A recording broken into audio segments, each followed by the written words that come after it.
प्रिय विद्यार्थियों, सुप्रभातम, नमस्कार। विगत कक्षा में हमने न्याय के मत में मोक्ष अर्थात अपवर्ग के स्वरूप को जाना और इस मोक्ष को प्राप्त कैसे किया जा सकता है उस मार्ग को भी समझा। अर्थात न्याय के मत में आचार मीमांसा पर हम विमर्श कर चुके हैं। अब न्याय दर्शन में जो अवशिष्ट तथ्य है वह है उनकी प्रमाण मीमांसा। तो आज हम इसी पर विमर्श आरंभ करेंगे। प्रमाणों पर बात करने के पहले हम यह जानेंगे कि न्याय दर्शन के मत में ज्ञान का स्वरूप क्या है और उसके भेद क्या हैं। तो सामान्य रूप से जिस तरह दीपक अपने प्रकाश से वस्तुओं को प्रकाशित करता है, जो भी वस्तुएं उसके परिमंडल में होती है वे दीपक के प्रकाश में देखी जा सकती है, उसी तरह ज्ञान भी अपने विषय को प्रकाशित करता है। इस जगत में जितने भी विषय हैं वे ज्ञान के द्वारा ही प्रकाशित होते हैं। न्याय के मत में यह ज्ञान कई प्रकार का होता है। सर्वप्रथम ज्ञान के दो भेद किए जाते हैं, प्रमा तथा अप्रमा।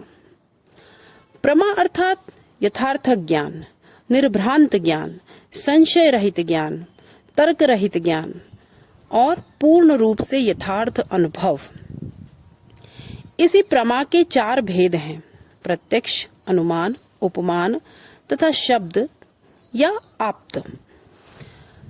अब इससे विपरीत या इसके अतिरिक्त जो भी ज्ञान दिखाई देता है, अनुभूत होता है, उसे अप्रमा कहा जाता है। इस तरह से यह अप्रमा भी चार प्रकार की हो गई: स्मृति, संशय, भ्रम तथा तर्क। अब जब हम प्रमाणों पर विचार करेंगे तो निश्चित रूप से प्रमा के जो चार भेद हैं, प्रत्यक्ष, अनुमान, उपमान तथा शब्द, इनके विषय में चर्चा विस्तार से करेंगे ही।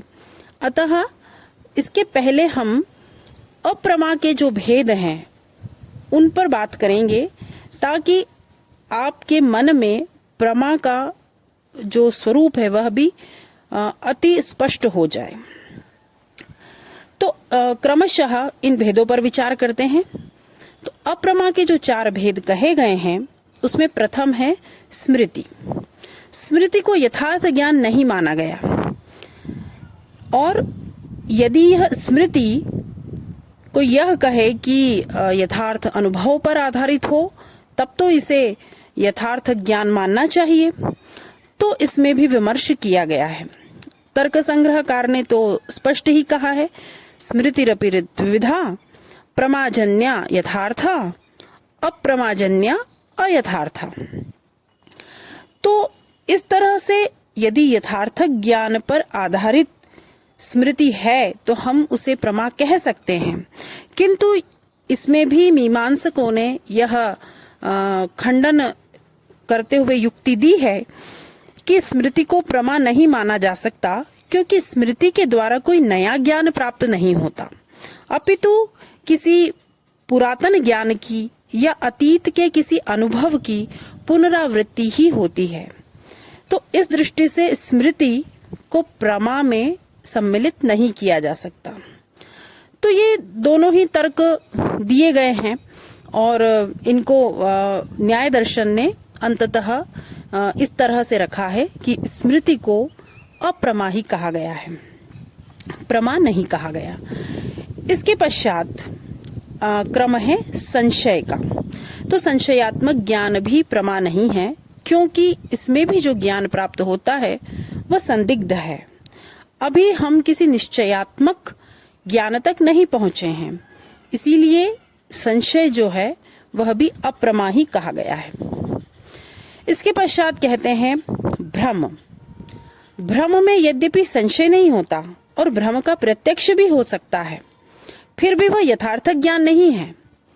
जैसे कि प्रसिद्ध उदाहरण दिया जाता है कि अंधकार है, हमारा पैर किसी वस्तु से स्पर्श होता है हमारे पैर का और हम उसे सर्प समझ लेते हैं, वह रस्सी है, किंतु हमें जो अनुभूति हुई है वह सर्प की हो गई है और हम भयभीत हो जाते हैं। तो यह जो भ्रम था इसने भय को उत्पन्न किया, तो जब तक इसने भय को उत्पन्न किया तब तक वह हमारे लिए ज्ञान ही था, तो वह संशय नहीं था। लेकिन फिर भी वह सत्य नहीं है, इसलिए वह यथार्थ ज्ञान नहीं है, यथार्थ अनुभव नहीं है, इसीलिए उसकी भी गणना प्रमा में नहीं की गई है। अब तीसरा है तर्क। तर्क भी प्रमा नहीं है, क्योंकि इसके द्वारा हम वस्तुओं के निश्चित ज्ञान तक पहुंचने का प्रयास करते हैं। जैसे कि कोई छोटा शिशु है, वह रो रहा है, तो उसकी माता सर्वप्रथम यह युक्ति मन ही मन सोचती है कि बच्चे को भूख लगी है, इसलिए वह रो रहा है। वह जब उसकी क्षुधा को शांत कर देती है, उसके बाद भी वह रो रहा है, तो वह दूसरा तर्क उसमें उपस्थित करती है कि इसकी उदर वेदना हो रही होगी इसे, या कोई अन्य क्लेश इसे अनुभूत हो रहा होगा। उसका जब वो उपचार अपने तरीके से भिन्न भिन्न तर्कों को करते हुए कर लेती है, तब भी वह निश्चयात्मक ज्ञान तक नहीं पहुंची है, क्योंकि बालक अभी रो ही रहा है। अंततः चिकित्सक के पास उसे ले जाया जाता है और चिकित्सक अंतिम रूप से परीक्षण निरीक्षण करते हुए जब उस रोग का अन्वेषण कर लेता है और किसी औषधि के द्वारा उपचार कर देता है और बच्चा स्वस्थ हो जाता है, तब यह ज्ञान प्राप्त हो जाता है कि इस क्लेश के कारण वह बालक रो रहा था। तो तर्क कई सारे हो सकते हैं, किंतु वे निश्चयात्मक ज्ञान तक पहुंचने का मार्ग हैं, न कि यथार्थ ज्ञान। इसीलिए उसकी गणना भी प्रमा में नहीं की गई है। अब इस तरह से हमने देखा कि अप्रमा के भी ये 4 भेद हो गए और प्रमा के भी 4 भेद हो गए। अब कोई यह कहे कि हम कैसे जान पाते हैं कि कौन सी प्रतीति सत्य है, कौन सी मिथ्या है, प्रमा क्या है, भ्रम क्या है? तो ग्रंथकार यही उत्तर देते हैं कि वस्तुतः मनुष्य अपने अनुभव से, अपने भिन्न भिन्न तर्कों के माध्यम से वह जब तक किसी निश्चित ज्ञान तक नहीं पहुंचता, तब तक ये सभी अप्रमा के जो भेद कहे हमने, यह चलते रहते हैं। और उसके पश्चात जब उसे स्वयं यथार्थ अनुभव हो जाता है, तब वह उस अनुभूति को ज्ञान या प्रमा कह पाता है। जैसे कि सूर्य गतिमान है या पृथ्वी, इस विषय में हजारों वर्षों तक मनुष्यों में, वैज्ञानिकों में भी भ्रम की ही स्थिति थी, क्योंकि दिखाई भी यही देता था कि सूर्य ही चल रहा है। किसी ने सोचा भी नहीं था कि पृथ्वी गतिमान हो सकती है। किंतु किसी न किसी के मन में संशय उत्पन्न हुआ और उसने भिन्न भिन्न तर्कों के माध्यम से, किसी ग्रंथ के आप्त प्रमाणों के माध्यम से अनुसंधान किया, अन्वेषण किया और अंततः अनुभूति के माध्यम से भी और प्रमाणों के माध्यम से भी इस बात को सिद्ध किया कि सूर्य स्थिर है और पृथ्वी गतिशील है। और फिर यह जो स्थापना हुई, इसे हम प्रमा कहते हैं, इसे हम यथार्थ ज्ञान कहते हैं। तो इस तरह की स्थितियां हमारे जीवन में भी आती है।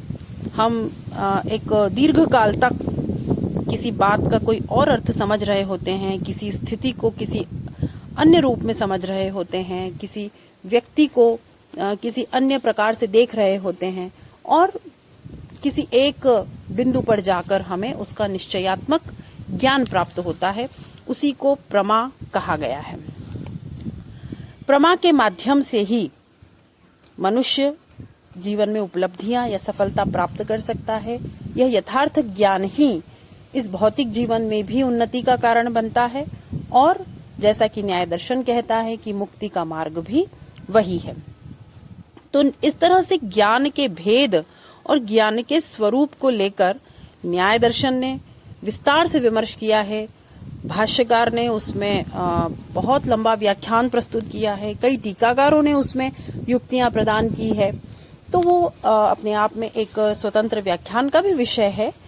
तो अब हम इस बात को यहीं समाप्त करके अपने अगले चरण पर जाते हैं कि जो हमने प्रमाण के 4 भेद कहे, जिसे हमने प्रमा के संदर्भ में समझा, प्रत्यक्ष, अनुमान, उपमान और शब्द, उन पर विमर्श करेंगे। तो जो सबसे पहला क्रम प्राप्त होता है वह निश्चित रूप से प्रत्यक्ष प्रमाण का है। तो प्रत्यक्ष प्रमाण के संबंध में सामान्य रूप से सभी दर्शन मानते हैं कि इंद्रियों के विषयों से संपर्क होने से जो अनुभूति उत्पन्न होती है वह प्रत्यक्ष है। गौतम मुनि ने अपने न्याय सूत्र में बहुत सुंदर एक सूत्र दिया है, इंद्रियार्थ सन्निकर्षोत्पन्नं ज्ञानं अव्यपदेश्यम अव्यभिचारी व्यवसायात्मकम प्रत्यक्षम।